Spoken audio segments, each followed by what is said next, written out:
Alors, bonjour à tous. Aujourd'hui, je vais partir sur un puzzle strike où en fait on me met plusieurs thèmes tactiques complètement divers.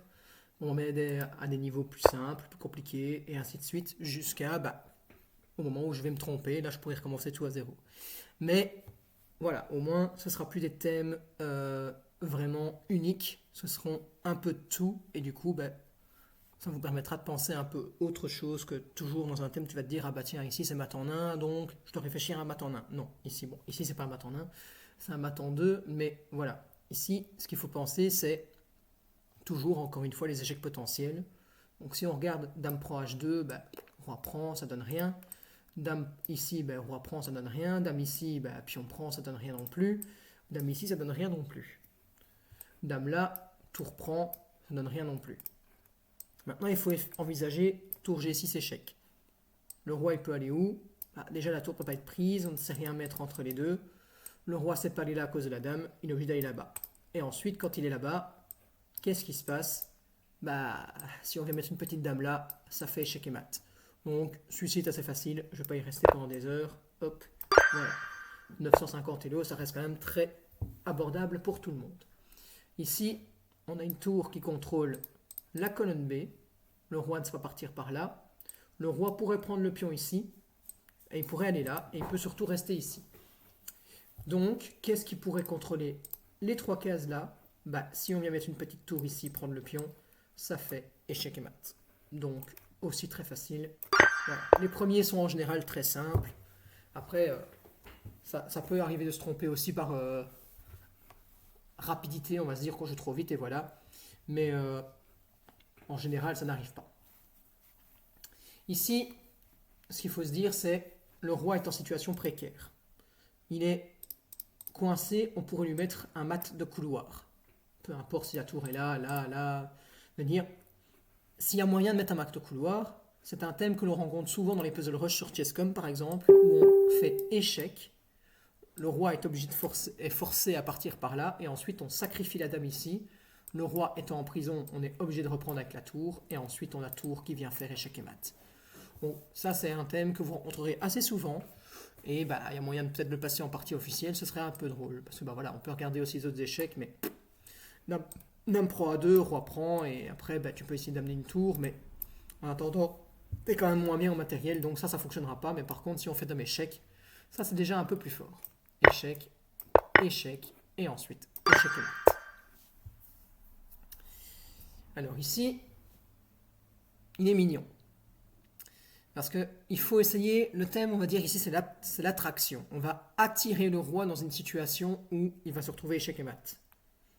Pour 1100 Elo, il est déjà peut-être un petit peu plus subtil, mais en fait, ce qu'il y a, c'est qu'encore une fois, il faut analyser tous les échecs possibles. Donc si on analyse tour H8 échec, le roi est obligé de venir en G6, puisque le cavalier protège la tour. Le roi ne sait pas aller là à cause de la tour, donc le roi est obligé de monter ici. Et ensuite, ce qu'il faut bien se dire, c'est que le pion prive les deux cases ici au roi, donc il ne saura pas monter. Et alors, il ne lui reste que cette case-ci de libre et celle-ci. Donc, si on vient mettre un petit cavalier ici, il va contrôler cette case-là et celle-là. Du coup, si on fait tour H8 échec, roi G6, cavalier E5, c'est échec et mat. Je le trouve assez mignon parce que faire un petit mat comme ça en plein milieu des pièces, c'est pas toujours courant. Hop. Alors ici, c'est pas un réseau de maths, mais il faut bien se dire que la grande diagonale là, en soi les cases noires sont fortes pour le fou. Et ce qu'il faut bien se dire, c'est qu'ici, le cavalier contrôle cette case-là. Donc si on vient ranger un petit fou ici, on va mettre un petit échec au roi, qui va devoir d'office s'en aller sur case blanche, ou même là, peu importe. Mais après, on aura le champ libre pour aller ramasser la tour. Si on a une pièce de plus dans la finale ici, logiquement, ça doit être gagné. Donc, on va aller chercher le matériel sans pression. Hop.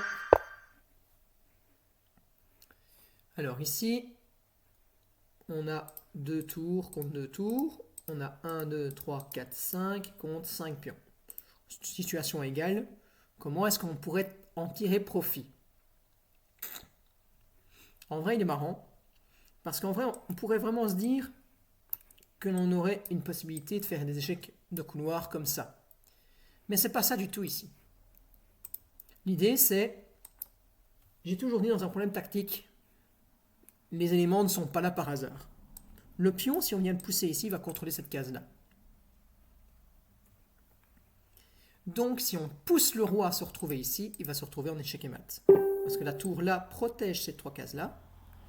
Du coup, si on vient mettre une tour ici, elle va contrôler toute la colonne, mais surtout, elle va défendre le pion quand il sera là. Donc, si on fait d'abord tour échec, le roi ne sait pas aller là, sait pas aller là, sait pas aller là, il est obligé d'aller là. Et ensuite, on pousse, le pion ne peut pas être pris, et le roi est en prison. Échec et mat.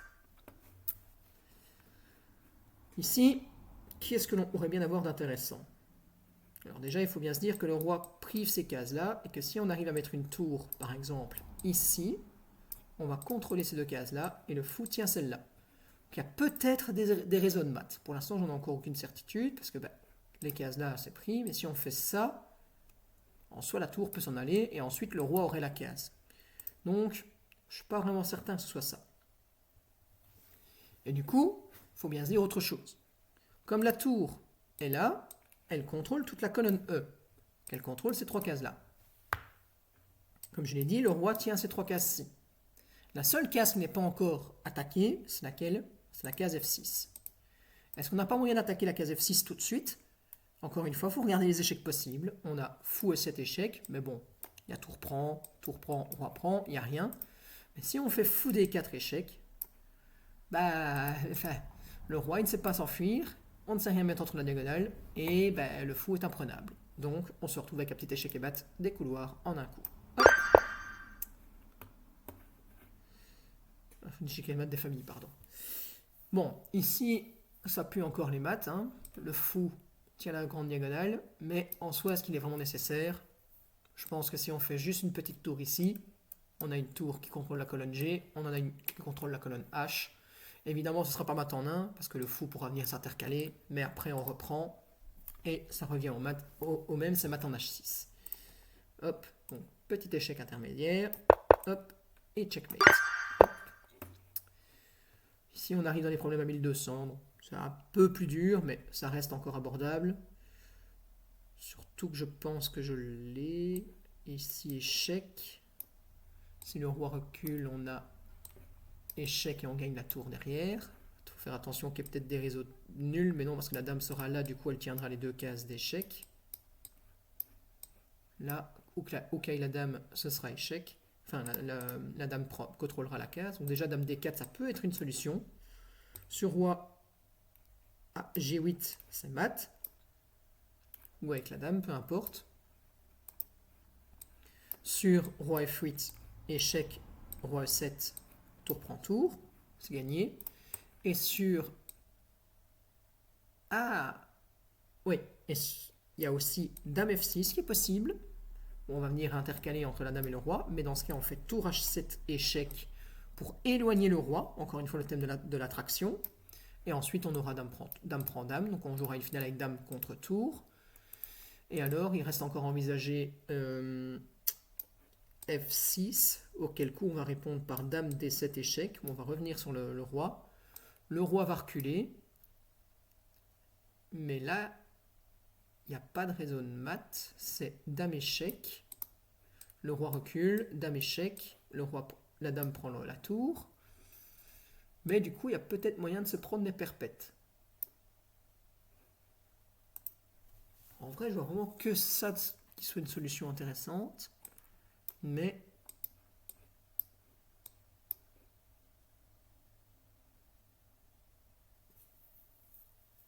il n'y a pas de réseau de maths là-dessus.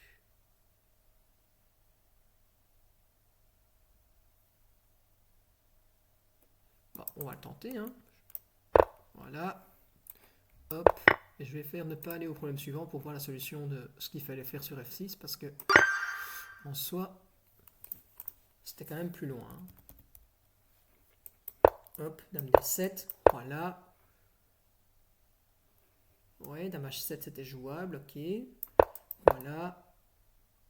Ah, il me dit pas de retourner, parce qu'évidemment, si tu fais ça, voilà, peu importe, on se prend un réseau de nuls forcé, ou échec, échec, échec, échec, échec. et on peut tourner pendant des années. Donc de fait, dame H7, il fallait retourner en D7 en cas de dame H7. Donc c'était pas ça, et il fallait donc bien faire tour H7. Et là-dessus, pourquoi il n'y a pas de réseau nul? Ben, encore une fois, parce que la dame protège les deux cases où la dame pourrait faire échec. Donc il fallait envisager ça, et ensuite, ben, il y a mat pratiquement imparable sur les deux cases ici. C'était ça la petite subtilité. Mais donc l'ordinateur, enfin le site a choisi la ligne où la dame vient s'intercaler entre la dame et le roi, et du coup, ben, comme tantôt je l'ai dit, le thème de l'attraction où on attire le roi plus loin pour gagner la dame, et du coup se retrouver dans une finale dame contre tour. Voilà, je vais fermer l'analyse, et on fait retourner au problème suivant. Tac. Ici, on est en échec, donc prendre, on ne sait pas, on sait intercaler une tour entre les deux, et il n'y aurait pas d'autre échec possible. Parce que si on fuit, on pourrait se prendre échec. Il va revenir, il va revenir. Surtout si on recule par là, c'est un peu chiant. Tour ici, qu'est-ce qui se passe? Je pense que c'est ça qu'il faut voir, c'est que la dame est un petit peu en prison. Elle est obligée de partir en H4 ou en G5. Et du coup, après, tu gagnes la tour là-bas.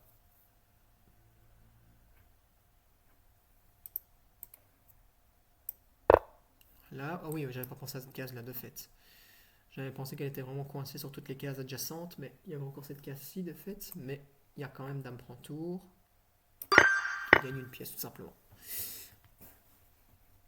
Ah, ça c'est marrant parce que souvent ils remettent des petits problèmes comme ça de temps en temps. Où là justement on se dirait zut, euh, les noirs ont deux pions passés, on va en prendre un, comme ça on va se retrouver dans une finale où voilà. Mais les gens jouent trop vite et ils n'envisagent pas les échecs possibles. Ici on a un échec qui est très fort, on n'a peut-être pas celui-ci parce que le roi bouge simplement, mais si on fait ça, ben, c'est un petit mat de couloir. Faut penser à tous les échecs possibles. Donc encore une fois, au revoir.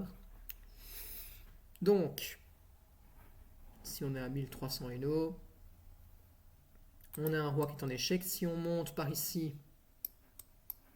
là on va se prendre un petit échec et mat, puisque le roi ne saura pas s'enfuir à cause du fou. Donc on est obligé de prendre le fou. Ça c'est une chose, c'est certain. Sur tour prend, attention à ne pas se précipiter, pas faire roi prend. C'est bien, on a un cavalier de plus dans la finale, mais sur tour prend, on a dame échec qui fait mat. Donc la tour est obligée de revenir, et ensuite on fait dame prend tour, et c'est gagné. Donc sur tour échec, enfin sur tour prend fou, ils vont faire dame B1 échec. Si la tour revient, c'est perdu. Donc roi H2 à ce moment-là. Et sur tour prend, on a à nouveau l'échec et mat. Donc je pense que ça va gagner comme ça. Voilà.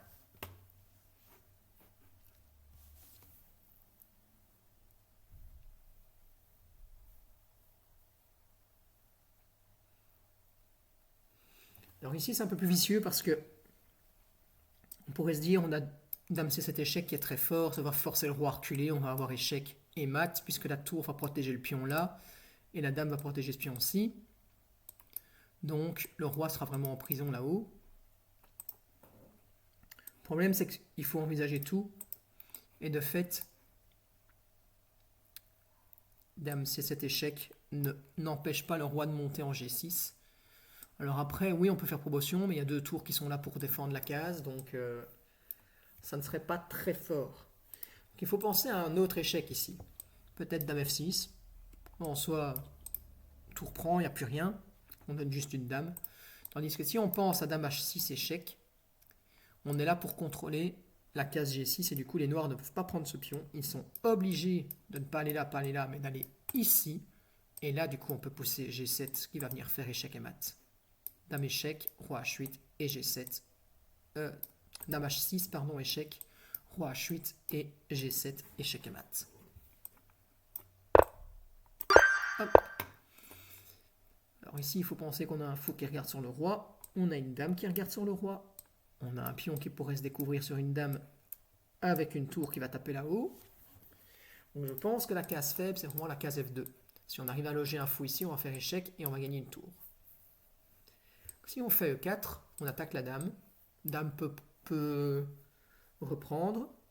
Si on fait fou fou échec, le roi sera dans un sale état. Mais en vrai, il n'y a encore rien de forçant, parce qu'il faut penser qu'on aura encore du dame prend C6 avec dame prend tour. Donc peut-être qu'il faudra faire dame prend, tour prend. Quand 4 pions prend, dame prend, zut, pas ça. Tour prend. Et après, on peut faire fou F2 échec. Est-ce que ce sera suffisant? Peut-être moyen de faire plus fort que ça. Ou alors, peut-être, de faire fou prend d'abord. Non, parce que sinon il y a dame prend. Et ça fait rien. Je pensais à faire roi, qui aurait roi prend, mais après pion prend, on aurait cloué la dame sur le roi. Mais non, donc je pense que c'est vraiment ça. Voilà. Maintenant, il faut vraiment envisager si on échange ou pas. Parce que de fait, on peut faire ça, parce que la dame protège la case C6. Donc, la menace de dame prend C6 et échec ne fonctionnera pas. Ça, c'est pas possible parce qu'il y a le fou. Est-ce qu'on échange d'abord les pièces? Je pense pas. Échec. Le roi bouge. Fou prend. Dame prend. Après, on a même la case C2 derrière. C'est bon.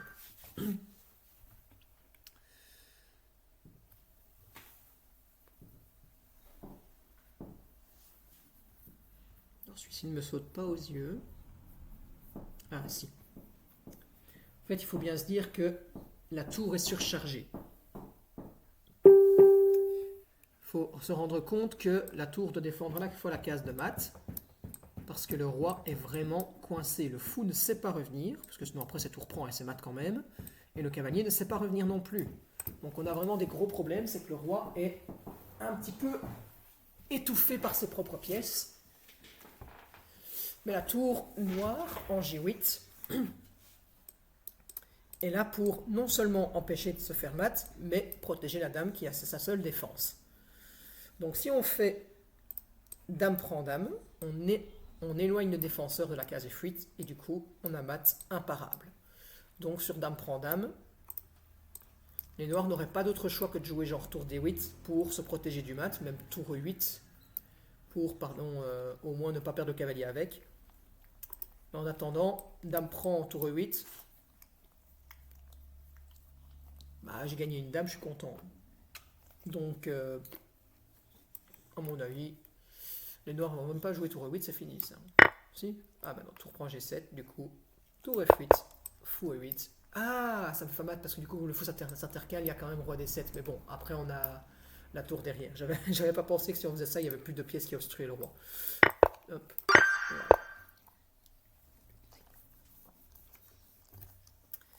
Ici, c'est vraiment très très intéressant parce que c'est important l'ordre des coups. Le choix de la tour. Et ça, c'est un beau petit thème que vous pourriez rencontrer en partie. Ça, je suis content qu'ils le mettent. Il faut bien se dire que si on choisit d'abord la tour C, ça ne gagnera pas. Mais si on choisit d'abord la tour A, ça gagne. Il faut bien se dire que le roi est vraiment en prison dans les couloirs. Les 4 cases ici sont contrôlées par les tours, mais également par le pion. Ça veut dire que si on claque une tour, le roi ne saura quand même pas monter à cause du pion. Le pion est vraiment là pour faire barrière dans les colonnes. Donc on peut claquer une des deux tours pour mettre le roi en prison. Mais si on commence par la tour C1, le roi prend, et ensuite si on fait tour A1 échec, le roi saura s'enfuir en D2. Et donc on aura donné une tour, ça ne fonctionnera plus. Mais si on commence par la tour en A1, comme le roi ne sait pas monter par ici, il va être obligé de prendre. Et ensuite, si on fait tour C1, on met échec et mat parce que le pion est toujours là pour garder la case à 2 et le roi ne saura pas sortir de là à cause de la tour qui sera ici. Donc ça, bien faire attention, on commence par la tour en A1, roi prend et ensuite tour C1, échec et mat.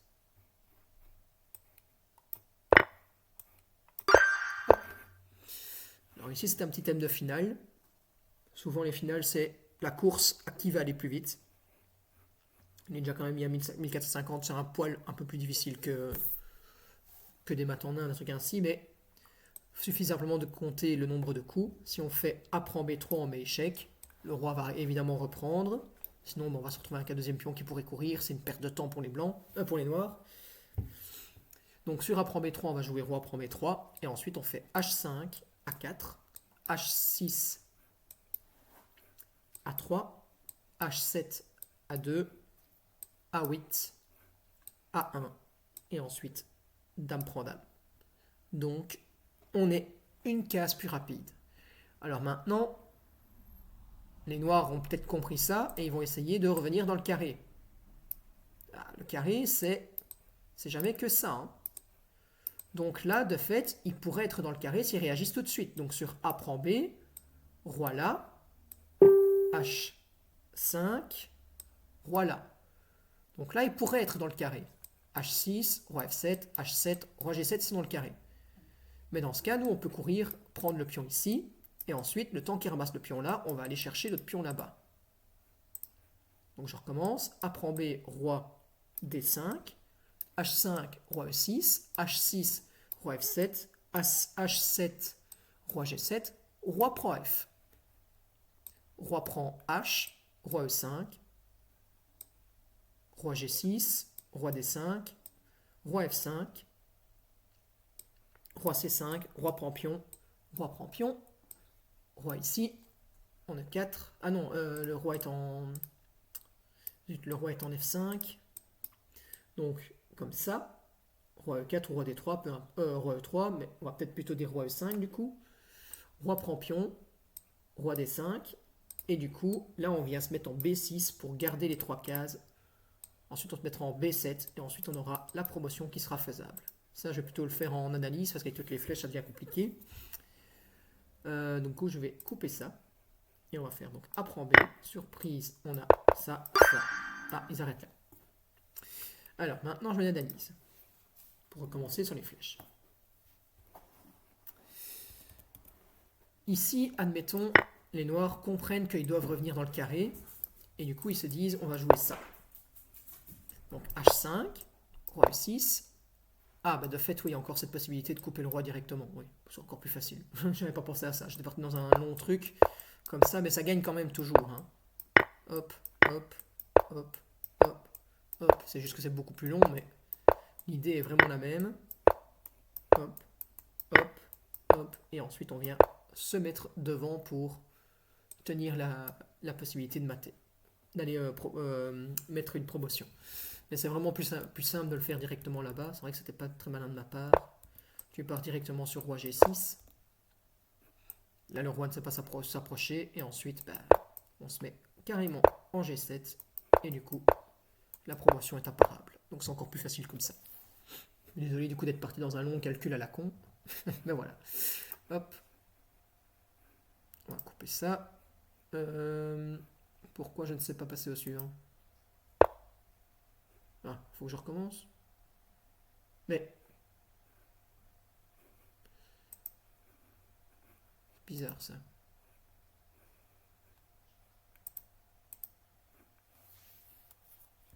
Je dois rejouer les coups alors.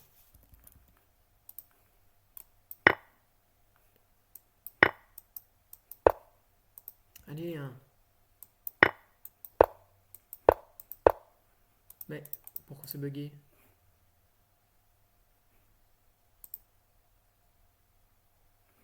Bon, on va faire comme ça, hein.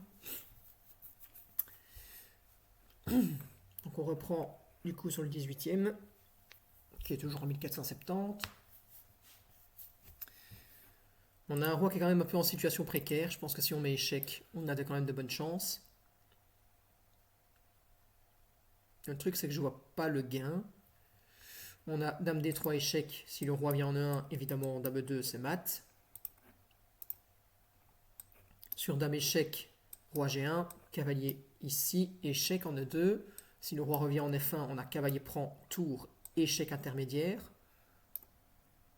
Par découverte. La dame sera ici. Donc, dame échec, le roi s'en va en G1. Cavalier E2 échec, le roi s'en va en H1. Et ensuite, si on fait cavalier prend tour, c'est gagné. Logiquement, il n'y a pas plus à chercher.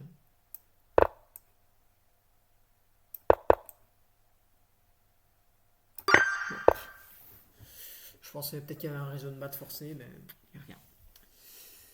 1550. Alors. Ici, on a un beau petit réseau qui fait que le roi est un peu en prison. Mais d'abord, il faut parer l'échec. De fait, il ne faut pas toujours se précipiter. On a roi H1 qui me semble naturel.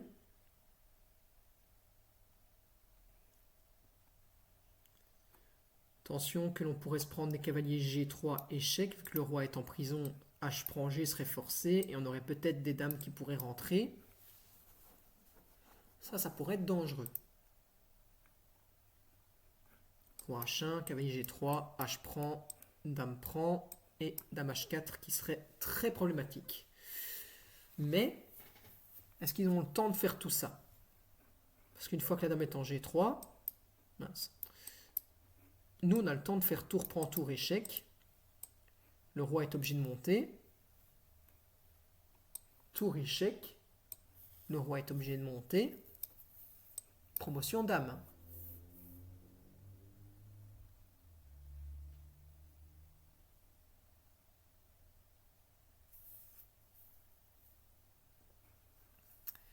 Maintenant, si on analyse roi F1 à la place,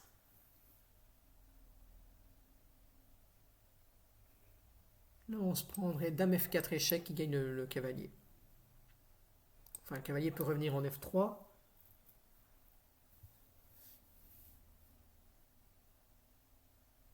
Il y a dame 3 échec qui est un peu chiant. Ah non, il y a la tour, pardon. Il y a la tour.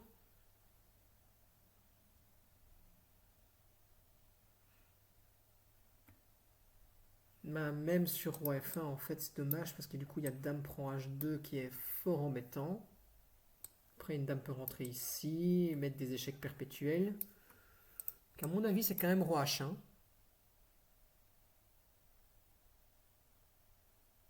Ou alors, on accepte de claquer la dame.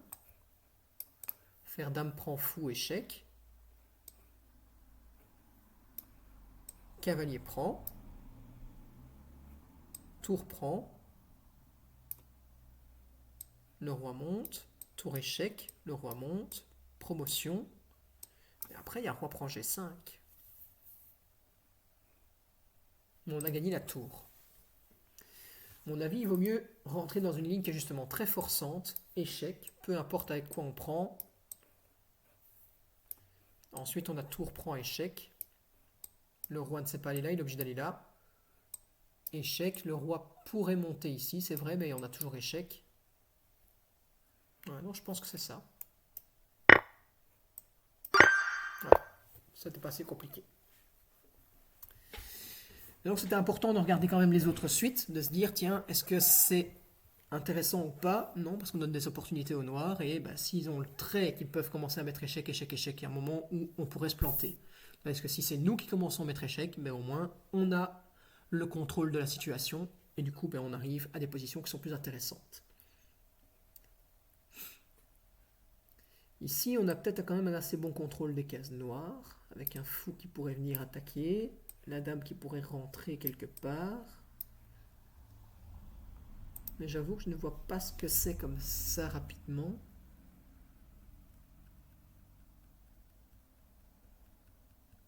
Pourtant, 1550, c'est encore facile.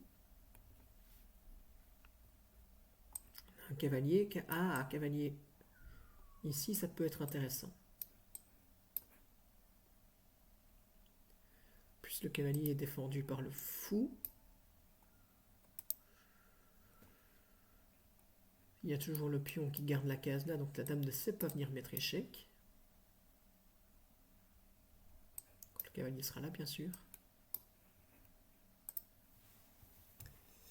Mais je ne trouve pas ce que c'est.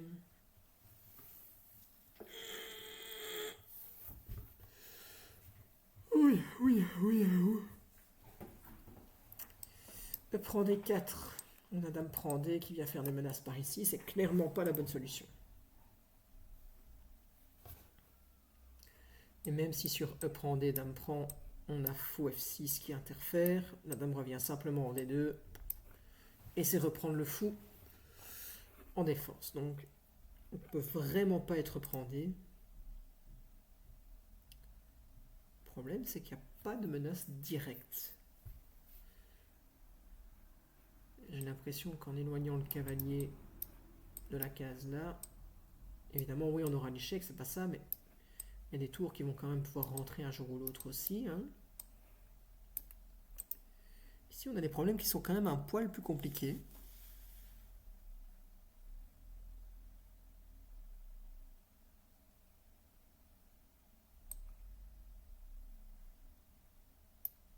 Je vois rien de fort là-dessus en fait. Un dame 3 simplement, il n'y a vraiment rien.